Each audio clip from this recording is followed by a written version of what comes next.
Afternoon. Happy Tuesday. Hope you're having a wonderful day today. We're going to go through the process of acrylic application. Want to be able to go through all the fundamentals, tips and tricks that are going to lead to successful sculpting with acrylic. What we want to be able to do first is obviously prepare the nails. So we're going to go through the process of preparation, application, and finishing. What I want to be able to do is replicate pushing cuticles back, and what that's going to do is give me the room to remove shine from the surface of the nail. I'm going to go ahead and clip away just a little bit of the free edge, and we want to make sure that we're removing shine thoroughly through the surface of the nail. I'm going to be using a medium arbor band and my electric file to be able to do this. And it's really important that, when we're removing shine, we want to just kind of tickle it away. So I want to be able to use really light pressure and lightly feather away the shine from corner to corner, right? Don't need to be aggressive. All we want to be able to do is create a textured surface for the acrylic to bond to. Same type of pressure if you were working on the inside of your wrist, very tender area. You just want to tickle away the shine. Now, once we're done doing that, what we're going to do is we're going to use some swipe, and this is your cleanser. Okay, so I'm just going to use a gentle amount on a manicure brush. What that's going to do is dehydrate the surface of the nail.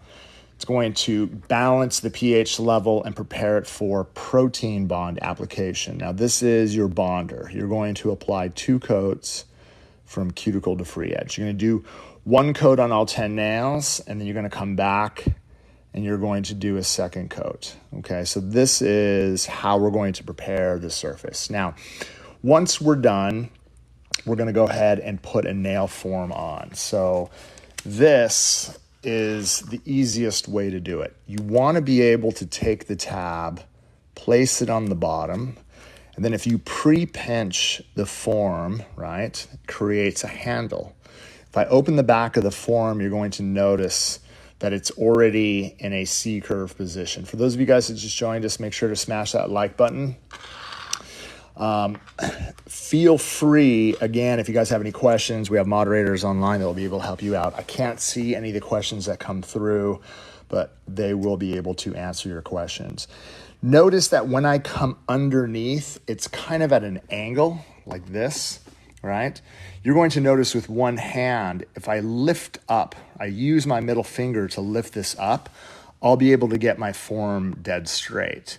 Right, so again, I like to hold it with 2, and again, I'm just holding it here. I'm not holding it all the way from the top. I just want to barely touch, right, the inside, and then you're going to notice with my thumb, if I lift the form up, I'm going to get this dead straight. I want to secure the form on the side.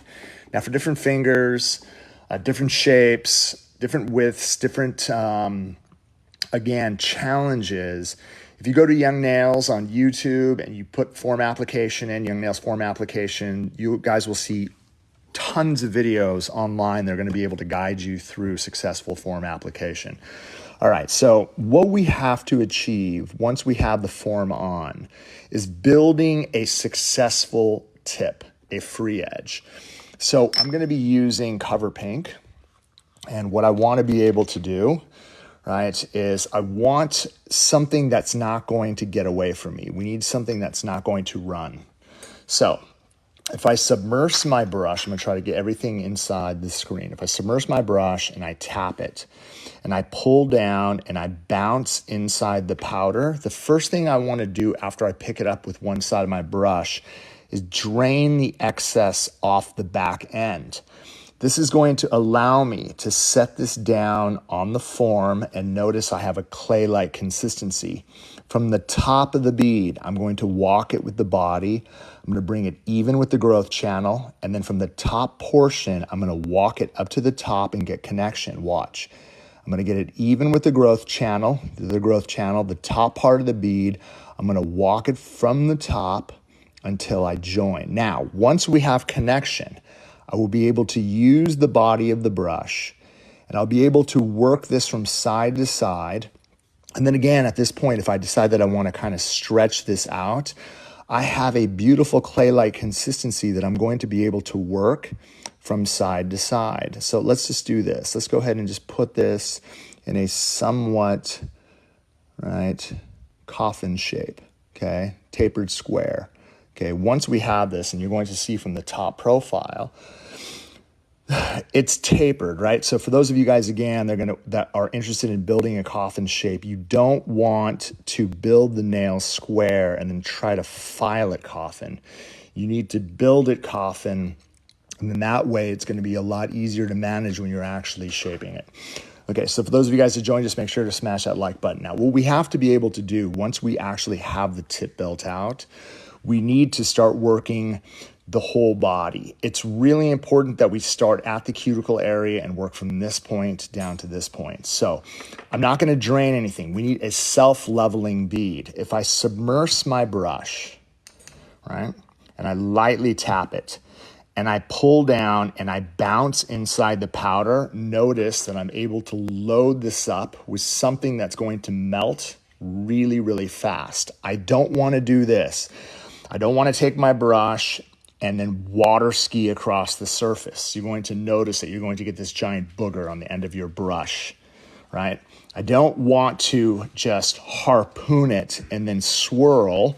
Again, you're going to get something totally uneven on the end of your brush. You also don't want to just do this. Don't just set it into the surface. A lot of beginners make the mistake of just holding it on the surface like this for a long period of time. And then you're going to notice that when you try to pick it up, it falls back inside the powder. And then what you're going to do is you're going to be like, I'm going to try to get this. I'm going to get it. I'm going to get it. I'm going to get it. And then before you know it, you pick it up and you have this giant asteroid on the end. Okay? So what we want to be able to do, you should go watch paint dry, bro. All right. So what we're going to do, I'm going to submerge my brush. I'm going to lightly tap it. I'm going to pull down. I'm going to bounce, bounce, bounce. I'm going to get a nice bead on one side of my brush. You're going to notice, I'm going to set this down. This is going to give me perfect consistency to walk around the perimeter of the nail as the bead starts moving down towards the stress area. I'm going to start pulling the sides and the front of the bead. Pulling the side from the front end of the bead, trying to shape this out as naturally as we possibly can. Right? You're going to notice from the side and the front of the bead, I want to be able to pull this down so that it basically moves and creates a beautiful arch without affecting the shape. Okay? I don't just start dragging. I want to be able to taper the back end. Right? And so what I mean by that is if you're looking at the side, you're going to notice that the cuticle area rolls down, not just to the back end, the sides, extremely round. And you're also going to notice from the very, very back, like if I'm looking at this from the side profile, what I want to try to do is create a natural arch. Right? But everything is moving down towards the free edge. So the last point is to fill that section right there. Okay? I don't want to have to drag all of it through. If I submerge my brush, I pull down, bounce, bounce, bounce, and I get myself a nice bead. You're going to notice I'm going to set this down right in between, and then I'm going to pull back, which is going to fill a majority of the area. And then what I can do is I could use the body of the brush just to walk it down. So I'm going to not just fill that space. I'm going to bring that excess all the way down to the very, very front end. Sometimes I choose to take my brush and blend it back, right? Blend it back, making sure that we're filling all of, right, all that negative space. Right? So again, we're trying to create that nice shape that's going to lead to the least amount of filing. The worst part for a lot of beginners when they're doing this is they don't have control of the amount of product they're applying from this point to this point.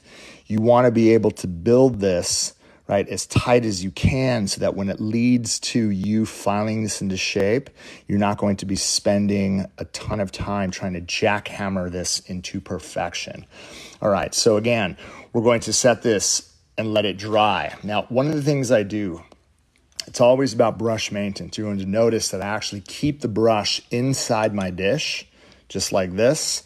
This is a great opportunity to kind of remove any excess that builds up in the brush as you're working. Once you're done, take your towel, get the brush in between, and what you can do is you can pull off any excess that builds inside the brush.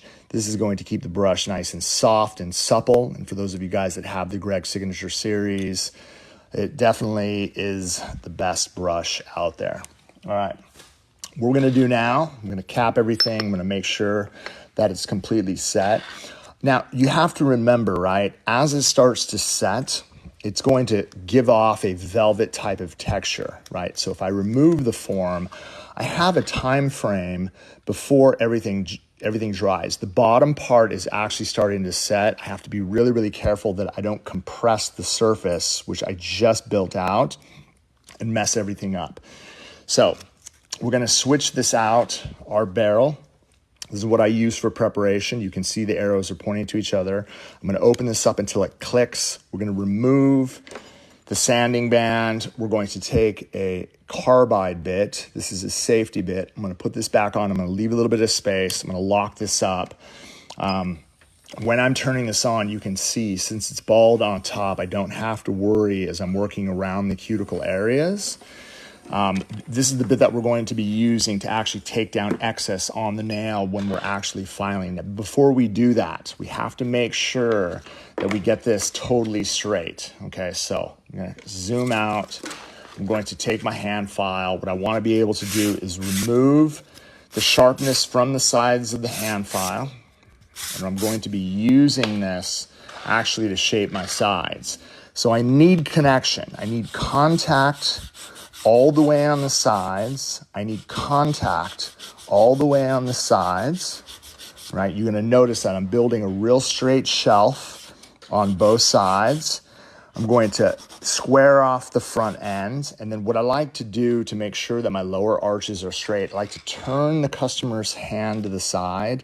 And from the lowest point parallel to the finger, what I'm going to do is file and continue to file until my hand file reaches the extension of the lower arch. And you're going to see how straight we're going to be able to build that out. So let's do that on the opposite side as well. If I turn the hand to the side and I line the file at the lowest point, which is here parallel to the finger, and I keep connection, and I keep connection, and I continue to file, I will eventually reach, right, the very, very end of the growth channel until it's straight. So I'm not putting any pressure into the skin. I'm putting only pressure at the side of the acrylic. Okay, so once that is done, let's make sure this is on tight. What we're going to do, we're going to take our electric file. I'm going to run it around 11,000 RPMs. This is where you're going to be using your electric file to reduce thickness from the surface of the nail. So right here, I'm reducing thickness around the cuticle area. I'm reducing thickness around, right, the front. I'm trying to create as natural of an arch as I possibly can. I don't want to just go side to side. If you're looking down the barrel of the nail, one thing you're going to know is the level of thickness. So what I have to be able to do is reduce it. I'm not going to come from underneath and try to get it from here. What I'm going to do is I'm going to come in one direction and I'm going to file towards myself, right? I'm going to file towards myself. And what we're going to do is we're going to make sure that everything is dead even. Look at this. We're going to make sure that everything is nice and round from side to side all the way through. And then again, what you want to be able to do when you're working around the cuticle area, you're not going to hold the hand like this and go side to side.